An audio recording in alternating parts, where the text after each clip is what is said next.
श्रोते हो, आता आपण ऐकणार आहात जालना जिल्ह्याचं वार्तापत्र. विकसित भारत संकल्प यात्रेला जालना जिल्ह्यात उत्स्फूर्त प्रतिसाद, ठिकठिकाणी स्वागत.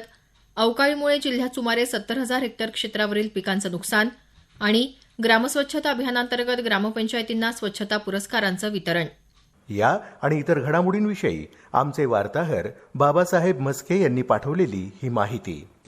केंद्र शासनाच्या योजना सर्वसामान्यांपर्यंत पोहोचवण्यासाठी जालना जिल्ह्यात विकसित भारत संकल्प यात्रा सुरू असून गावागावांमध्ये यात्रेला उत्स्फूर्त प्रतिसाद मिळत आहे.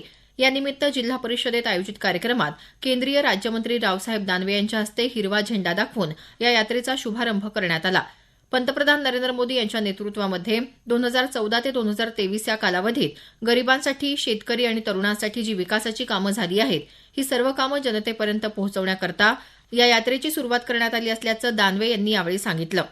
दरम्यान जिल्ह्यातल्या 8ही तालुक्यातल्या विविध गावांमध्ये या यात्रेच्या माध्यमातून केंद्र शासनाच्या पीएम उज्ज्वला योजना, पीएम मुद्रा योजना, पीएम आवास योजना, पीएम जनऔषधी योजना, सौभाग्य योजना, आयुष्मान भारत, पीएम स्वनिधी, स्वच्छ भारत मिशन, डिजिटल पेमेंट याबाबत ग्रामस्थांमध्ये व्यापक जनजागृती केली जात आहे. विविध योजनांचे लाभार्थी यानिमित्त आयोजित कार्यक्रमांमध्ये आपले अनुभव सांगत आहेत. पालकमंत्री अतुल सावे यांनीही सदर यात्रेच्या माध्यमातून शासनाच्या प्रत्येक विभागाच्या योजना जनतेपर्यंत पोहोचवण्याचं आवाहन केलं आहे.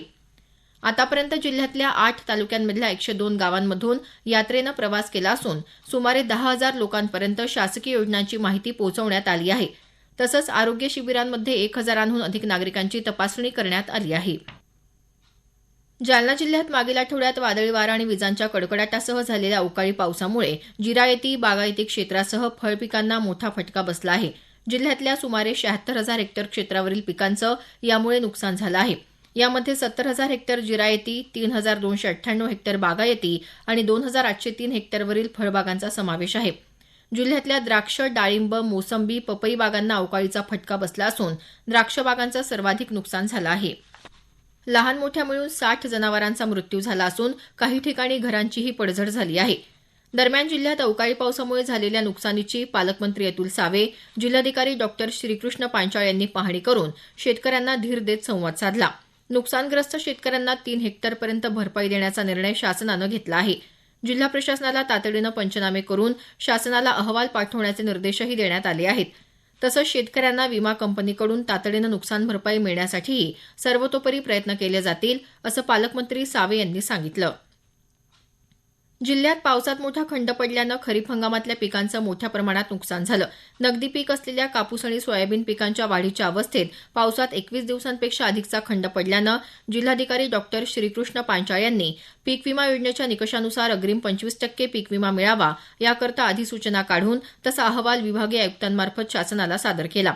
त्यानुसार पीक विमा कंपनीकडून जिल्ह्यातल्या 1,82,736 शेतकऱ्यांना 68,28,33,195 रुपयांचा अग्रिम पीक विमा मंजूर झाला आहे.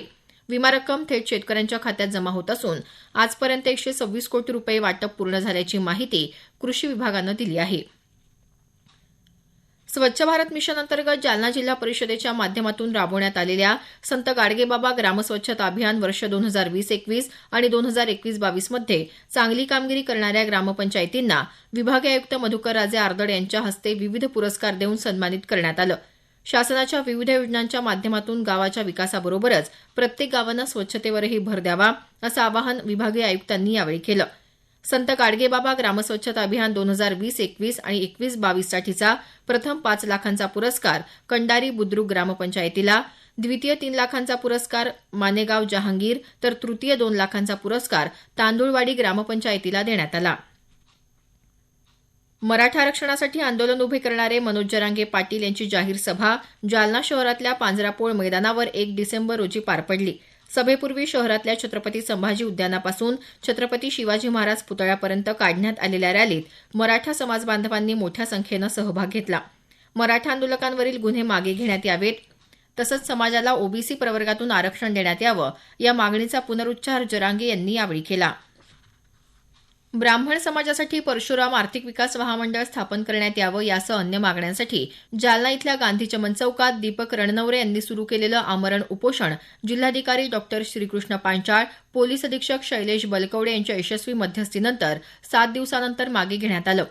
दरम्यान न्यायमूर्ती शिंदे समिती रद्द करण्यात यावी, मराठा समाजाला देण्यात आलेले कुणबी प्रमाणपत्र रद्द करण्यात यावेत यासह अन्य मागण्यांसाठी अंबड तालुक्यातल्या आंतरवाली फाटा इथं ओबीसी समाजबांधवांनी साखळी उपोषण सुरू केलं आहे.